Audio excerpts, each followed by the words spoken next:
Bismillahirrahmanirrahim. Assalamualaikum warahmatullahi wabarakatuh. Baiklah, Bu Tri akan sharing materi terkait dengan monitoring dan evaluasi promosi kesehatan ya. Kemarin sudah belajar tentang strategi promosi kesehatan, ada bina suasana, ada advokasi, ada kemitraan, ada pemberdayaan ya. Yang sekarang adalah tentang monitoring dan evaluasinya. Bagaimana monitoringnya, bagaimana evaluasinya.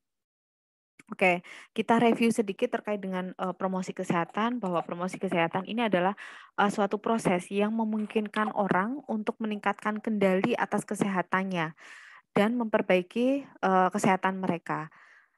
Jadi kalau yang namanya promosi kesehatan itu memungkinkan saya sebagai pribadi, ya saya sebagai manusia untuk meningkatkan kesehatannya, memperbaiki status kesehatannya. Jadi bagaimana caranya saya sadar, saya mau dan saya mampu untuk berperilaku hidup bersih dan sehat, gitu ya. Promosi kesehatan itu sendiri akan sangat membutuhkan monitoring dan evaluasi dari setiap kegiatan yang berlangsung, perlu adanya pembaharuan informasi maupun peringatan secara dini terhadap masalah atau kendala yang dihadapi dan yang mungkin muncul. Jadi ketika misalnya kita menjalankan suatu program, kalau tidak dimonitoring, tidak dievaluasi, kita nggak tahu programnya itu jalan atau enggak, ada kendala atau tidak, ada hambatan atau tidak. Tapi dengan adanya monitoring evaluasi otomatis ketika ada kendala, ada hambatan, bisa langsung segera dicarikan solusinya, diselesaikan masalahnya. Seperti itu ya. Oke, apa sih yang dimaksud dengan eh, monitoring ya? Jadi monitoring ini adalah upaya supervisi dan review kegiatan yang dilaksanakan secara sistematis oleh pengelola program untuk melihat apakah pelaksanaan program sudah sesuai dengan yang direncanakan. Jadi yang namanya maaf ini kita bahas monitoring dulu ya, nanti di slide selanjutnya akan dibahas tentang evaluasi. Jadi yang namanya monitoring itu melihat, mensupervisi, mereview kegiatan yang sudah dilakukan, apakah sudah sesuai dengan rencana atau belum, gitu ya. Terus dengan monitoring akhirnya kita jadi tahu ya apakah apa ya metode yang kita metode yang kita rencanakan itu berfungsi atau tidak.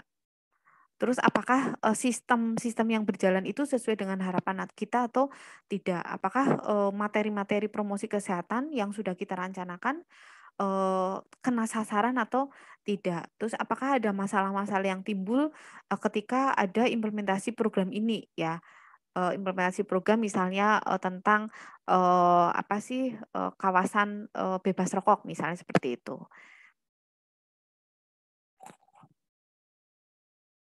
Oke. Selanjutnya kita masuk ke teori yang kedua, yaitu terkait dengan tujuan monitoring. Tujuan monitoring ini ada 4. Yang pertama adalah tadi ya, dengan adanya monitoring, karena tadi monitoring kan alat ya, alat yang digunakan untuk oleh pelaksana untuk melihat apakah programnya sudah bisa berjalan atau tidak. Sehingga tujuannya ya akhirnya kita jadi tahu yang tadi Putri bilang ya, bagaimana strateginya, apakah berfungsi atau tidak, mekanisme program mana yang tidak sesuai, apakah programnya berjalan sesuai dengan rencana, terus apakah ada masalah baru dalam pelaksanaan implementasi yang baru gitu ya.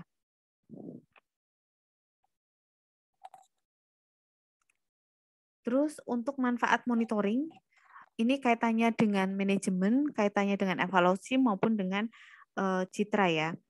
Yang pertama adalah monitoring ini bagi manajemen bermanfaat untuk memberikan informasi tentang proses dan cakupan program kepada pimpinan program serta memberikan umpan balik pelaksanaan program ya. Jadi kalau monitoring akhirnya kita jadi tahu informasi gitu ya tentang programnya dan kita bisa melaporkan ke pimpinan kita. Terus jadi kalau ada suatu kegiatan, terus pimpinan program tadi tidak melakukan monitoring, maka kemungkinan besar program yang dilaksanakan ini tidak akan mencapai tujuan yang telah ditetapkan ya. Terus untuk evaluasi, manfaat monitoring baik evaluasi adalah monitoring yang tepat dan baik dapat mentafsirkan hasil akhir program secara akurat. Jadi kalau kalau kita rajin monef, otomatis kita sudah tahu kemungkinan hasilnya gitu ya.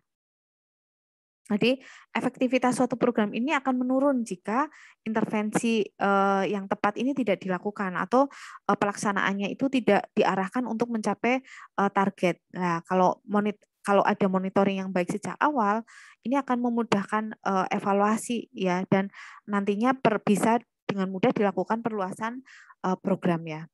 Terus selanjutnya adalah manfaat monitoring untuk citra. Di sini monitoring yang dilakukan dengan baik memberikan kesan bahwa pemimpin program sangat peduli terhadap sumber dana dan daya yang diperlukan ya. Jadi monitoring ini akan memudahkan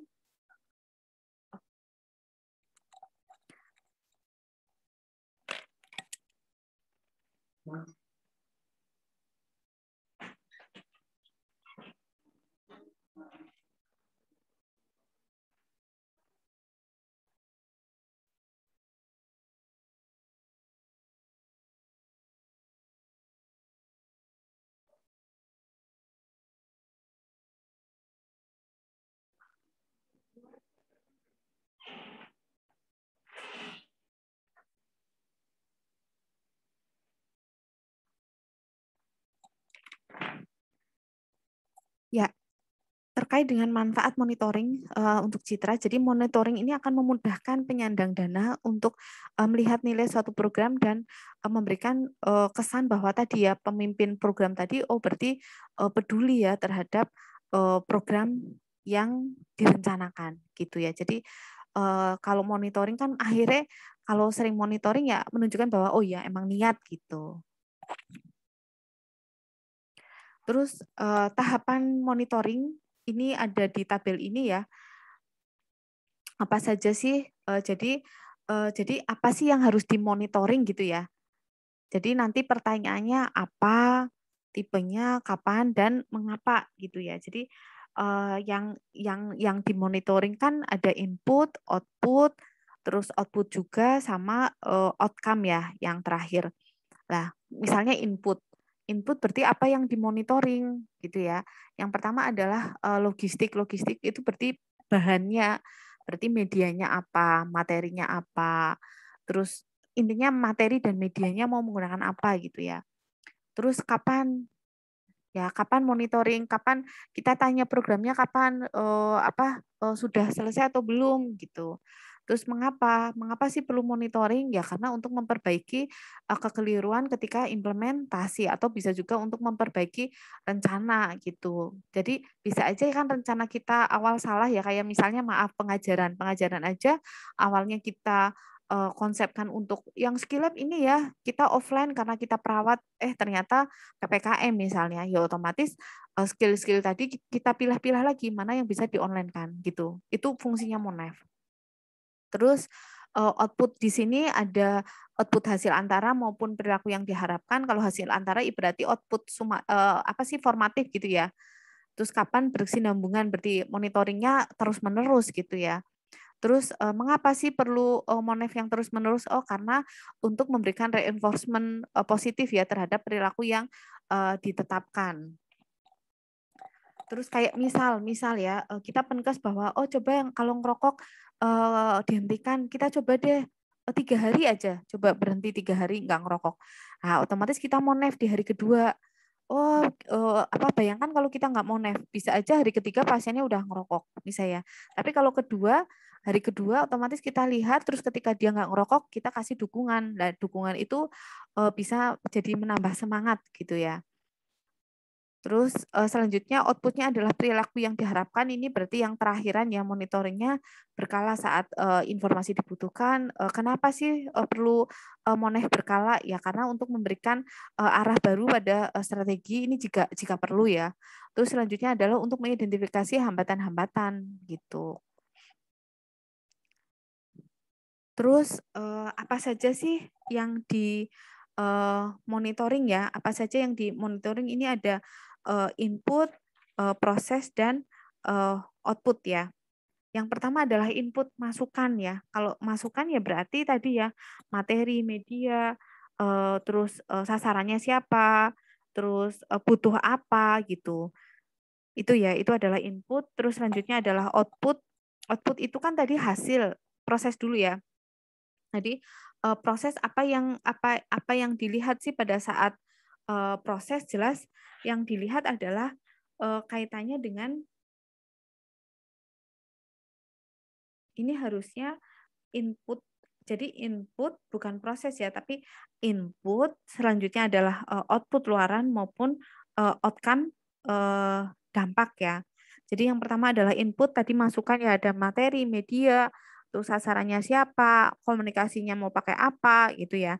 Selanjutnya adalah output atau luaran. Luaran itu ya luarannya apakah apa sih target sasaran menerima informasi, apakah target sasaran tadi mudeng terhadap apa yang sudah disampaikan, terus apakah target sasaran itu memang merubah perilaku gitu, gitu ya. Terus kalau outcome dampak itu lebih ke, kalau tadi outcome luaran pada saat hari H Penkes ya.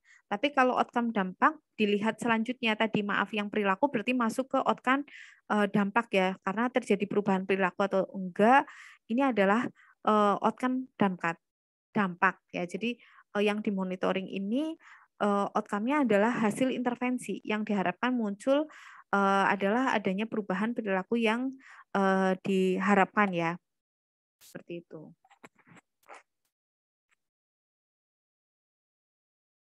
Jadi ada input, outcome luaran maupun outcome dampak. Terus selanjutnya sifat tahap-tahap monitoring.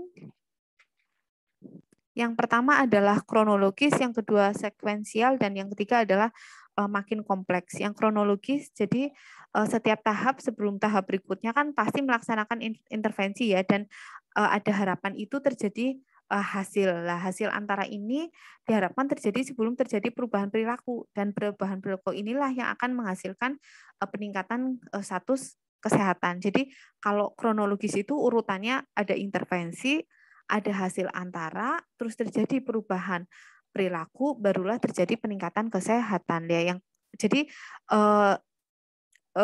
apa ya, sifat kronologis itu tadi apa ya, dia menceritakan beralur ya. Jadi ada penyuluhan loh, hasil antaranya apa, barulah terjadi perubahan perilaku, barulah terjadi peningkatan kesehatan.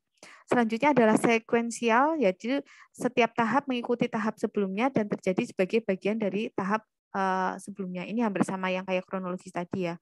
Selanjutnya adalah makin kompleks. Setiap tahap ini memerlukan lebih banyak waktu ya dan elemen untuk dimonitor dibandingkan dengan tahap sebelumnya dan memberikan informasi yang lebih banyak. Ya, jadi tahap-tahap monitoring semakin ibaratnya semakin ke kanan, dia akan semakin kompleks. Ya iyalah, wong tadi yang tahap awal kan dia hanya hasil antara ya, misalnya hasil antaranya pengetahuan. Terus habis itu sebelah kanannya adalah perilaku. Otomatis yang dimonitor perilaku akan lebih kompleks, lebih banyak. Bukan hanya masalah bertanya, apakah kamu sudah tidak merokok lagi? Enggak kan, karena kita lihat perilakunya. Berarti emang kudu dideleng gitu ya. Jadi setiap tahap dari ini akan memberikan dasar untuk tindakan perbaikan juga gitu. Terus bagaimana sih cara monitoring? Bisa banyak hal ya, bisa dengan kunjungan rumah, karena tadi kan ya misalnya kamu merokok apa enggak gitu kan.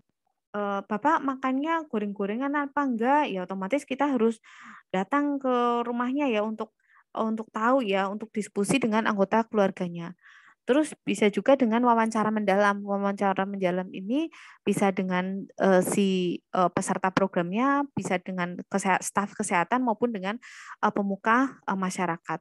Selanjutnya adalah FGD, fokus group discussion, ini dengan masyarakat sasarannya. Terus observasi berarti melihat ya, ini otomatis oleh petugas lapangan ataupun supervisor ya, supervisor. Terus selanjutnya bisa juga dengan apa sih, wawancara tadi sudah wawancara mendalam ya. Terus maupun dengan angket dengan dibagikan kuesioner. Oke, kapan sih harus monitoring ya? Kapan waktunya? Yang pertama adalah di setiap kegiatan selama perjalanan program maupun bisa juga dilakukan setiap bulan ya. Oke, jadi monitoring itu dari setiap tahap kegiatan selama berjalannya program maupun mau dibuat jadwal misalnya adalah setiap bulan atau mau dibuat jadwal setiap 3 bulan. Monggo ya. Tapi yang jelas ketika kita punya program nggak bisa yang hari ini kita penyuluhan terus tiba-tiba besok kita evaluasi enggak. Makanya tadi perlu dimonitoring. Oke, ini ada perbedaan monitoring dan evaluasi ya. Jadi kalau monitoring menjawab pertanyaan-pertanyaan ini, apa yang sedang terjadi, mengapa terjadi, hasil antara apa yang terjadi, terus bagaimana hal tersebut bisa dipertahankan. Sementara kalau evaluasi itu kan hasil ya, apa sih hasilnya, perubahan perilaku apa yang terjadi. Tapi kalau monitoring itu hasil antara, jadi belum berubah perilaku. Terus dampaknya apa, seberapa banyak target sasaran berperilaku yang sudah berubah gitu. Terus tujuan dari monitoring itu untuk mengadakan perbaikan ya terkait dengan perubahan orientasi dan sebagainya untuk menyesuaikan strategi komunikasi. Terus selanjutnya untuk evaluasi juga evaluasi itu tujuannya adalah untuk menunjukkan dampak, untuk menentukan apa dampak programnya itu berhasil nggak sih. Terus habis itu tingkat adopsi perilakunya lama atau enggak itu untuk evaluasi. Terus kalau waktu pelaksanaan monitoring kan tadi bisa setiap bulan, setiap 3 bulan, pada saat awal program berjalan, pada saat programnya masih berjalan gitu ya. Jadi mulai segera setelah strategi diimplementasikan dan masih berlanjut selama intervensi ya. Nah kalau yang evaluasi otomatis di akhir ya. Jadi karena dia akan membandingkan di awal dan di akhir kalau evaluasi.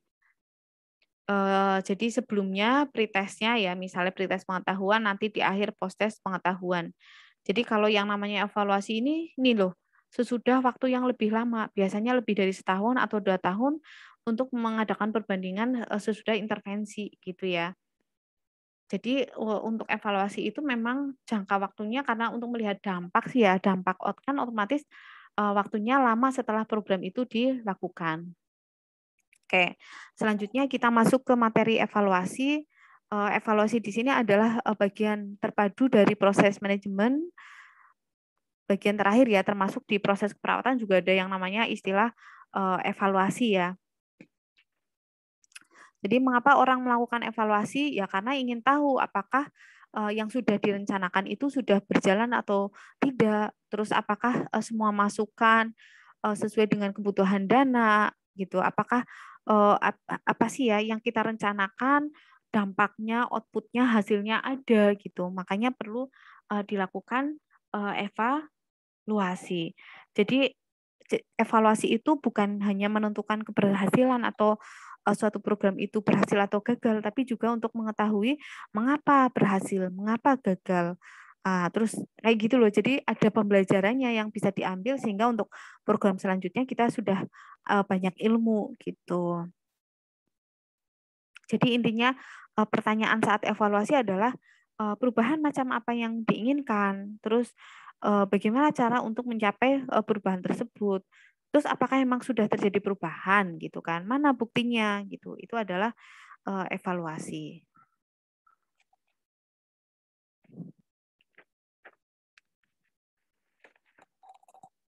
Oke, lanjut ke klasifikasi evaluasi ya. Ini ada 2 teori ya, menurut Frankel dan menurut Green. Menurut Frankel ada diagnostic evaluation, ada formative evaluation. Yang pertama adalah diagnostic evaluation. Ini evaluasi yang dilakukan pada waktu identifikasi masalah ya, jadi di awal-awal. Terus ada formative evaluation, itu evaluasi yang dilakukan pada waktu program promosi kesehatan sedang berlangsung ya. Namanya saja formatif. Jadi pada saat programnya berlangsung, kalau yang terakhir ini harusnya bukan formatif tapi sumatif ya. Sumatif evaluation berarti di akhir program untuk melihat apakah programnya akan dilanjutkan, dimodifikasi atau dihentikan. Terus menurut Kin ada evaluasi proses, dampak sama hasil. Evaluasi proses ini namanya saja proses ya, berarti dilakukan selama selama program promosi kesehatan ini sedang berlangsung, karena tujuannya untuk lebih ke monitoring ya. Terus kalau evaluasi dampak itu dilakukan juga selama program berlangsung, tujuannya untuk melihat tadi ya hasil antara atau perubahan pengetahuan, sikap gitu ya. Terus selanjutnya adalah evaluasi yang dilakukan di akhir program, tujuannya adalah untuk mengukur perubahan status kesehatan ya. Itu adalah evaluasi hasil terkait dengan angka morbiditas, mortalitas, kualitas hidup sasaran programnya bagaimana, status kesehatannya bagaimana. Lah untuk desain evaluasinya ya sama kayak penelitian ya.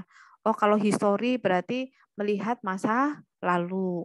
Deskriptif ini hanya penjelasan secara sistematis yang secara faktual dan tepat. Jadi kayak cuma deskriptif tuh bagi kuesioner aja, terus dilihat aja hasilnya udah gitu ya. Terus kalau studi perkembangan dengan melihat pola atau urutan. Studi kasus dengan melihat secara intensif latar belakang, terus baik perorangan maupun individu maupun masyarakat. Kalau korelasi itu jadi dia satu faktor terus dikaitkan dengan faktor-faktor yang lain, itu korelasi. Terus studi sebab akibat itu mengamati berbagai konsekuensi yang ada ya. Terus ini deskriptif tadi sama sudah. Eksperimen murni. Eksperimen murni berarti kita melihat di awal dan di akhir ya. Terus ada kelompok kontrol gitu. Dan pemilihan kelompok kontrol ini secara random ya, secara acak gitu. Terus studi kasus tadi sudah ya. Terus eksperimen semu itu hampir sama kayak eksperimen murni, tapi kan ini semu, jadi kayak bayangan. Ya makanya di sini dijelaskan mendekati eksperimen, tetapi kontrol tidak ada dan manipulasi tidak bisa dilakukan. Kalau ini kan tadi ada kelompok kontrol yang diambil secara acak. Kalau eksperimen semu itu tidak ada kelompok kontrolnya, gitu ya. Tujuan evaluasi untuk apa sih? Jelas ya untuk melihat, untuk membantu perencanaan di masa yang akan datang, untuk mengetahui apakah sarana dimanfaatkan dengan sebaik-baiknya, untuk mengetahui kelemahan dan kekuatan dalam suatu program, untuk menentukan strategi program dan untuk motivasi dan untuk mendapatkan dukungan sponsor ya. Oke, untuk waktu evaluasi ini bisa penilaian rutin, berkala, ataupun akhir ya. Rutin itu berarti tiap hari Senin misalnya ya. Terus kalau misalnya berkala berarti tiap bulan, akhir ya hanya di akhir.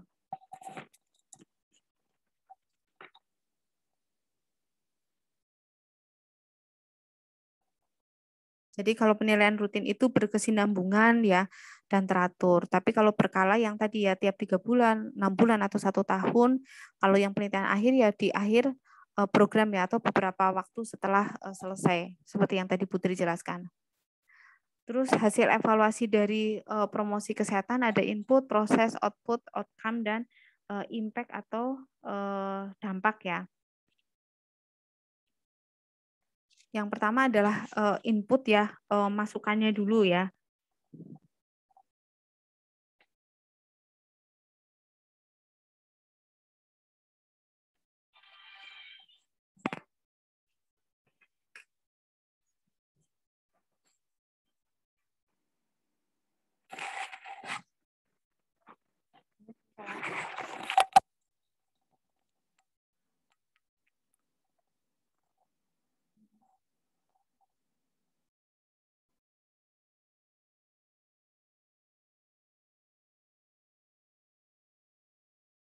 Nggak apa-apa.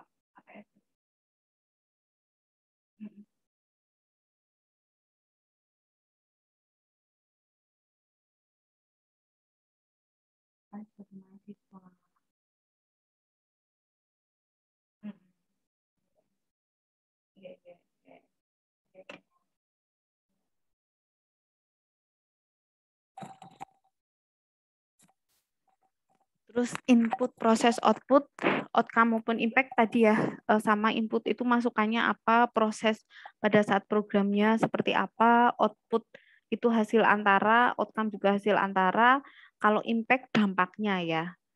Kalau outcome tadi perubahan perilaku. Terus untuk indikator ukuran hasil dari promosi kesehatan, ada ukuran tentang pemahaman yang berkaitan dengan kesehatan ya, mulai dari tingkat pengetahuan, tingkat sikap, motivasi gitu ya, tingkat kepercayaan diri, terus ukuran pengaruh dan gerakan masyarakat yang meliputi unsur partisipasi masyarakat, masyarakatnya aktif atau enggak, masyarakatnya ada pemberdayaan atau tidak, opini masyarakat seperti apa. Terus ukuran yang mencakup kebijakan publik dan berwawasan kesehatan yang dilihat yaitu bagaimana alokasi sumber dayanya gitu ya. Terus ukuran kesehatan dan gaya hidup sehat yang dilihat adalah kesempatan untuk memperoleh makanan sehat ya. Terus ukuran efektivitas pelayanan kesehatan yang dilihat adalah akses untuk menuju tempat kesehatan ya, jauh apa dekat. Terus penyedianya ada atau tidak. Terus ukuran lingkungan sehat dilihat adalah adanya akses-akses yang dibatasi ya terkait dengan obat-obat terlarang, terus misalnya alkohol gitu ya, terus kebebasan dan kekerasan. Terus ukuran dampak sosial yang dilihat adalah kalau dampak yang namanya dampak itu berarti dia lebih besar ya, kualitas hidup, peningkatan kesehatan, kemandirian gitu ya. Terus kalau ukuran dampak kesehatan meliputi tadi ya penurunan angka kesakitan, angka kematian, angka ketidakmampuan gitu ya. Oke, langkah-langkah dalam promosi dalam evaluasi promosi kesehatan ada beberapa langkah ya. Yang pertama adalah menentukan tujuan evaluasi. Jadi ditetapkan dulu aspek apa saja yang akan dievaluasi ya. Jadi misalnya pelaksanaan program promosi kesehatan berarti yang mau dicek apanya nih, pengetahuannya, sikapnya atau perilakunya gitu. Terus selanjutnya adalah menetapkan indikator evaluasi. Indikator berarti apa yang akan dinilai gitu ya dari aspek-aspek tadi. Misalnya pengetahuan tentang penyakit apa nih yang mau dinilai nih gitu. Terus menentukan desain evaluasi, desainnya tadi loh mau yang deskriptif, mau yang eksperimen, apa eksperimen murni atau eksperimen semu atau apa studi korelasi gitu. Terus rencana pengumpulan data evaluasi di list siapa yang akan membagikan atau melaksanakan pengumpulan data, terus waktu dan tepat di list kapan harus dilakukan, terus pengumpulan data pada saat jalan ya, terus hasilnya dianalisis dan diinterpretasi. Oke, mungkin itu dari Putri, semoga bermanfaat. Putri akhiri, wassalamualaikum warahmatullahi wabarakatuh. Oh iya, kalau ada pertanyaan boleh disampaikan di forum diskusi ya. Terima kasih.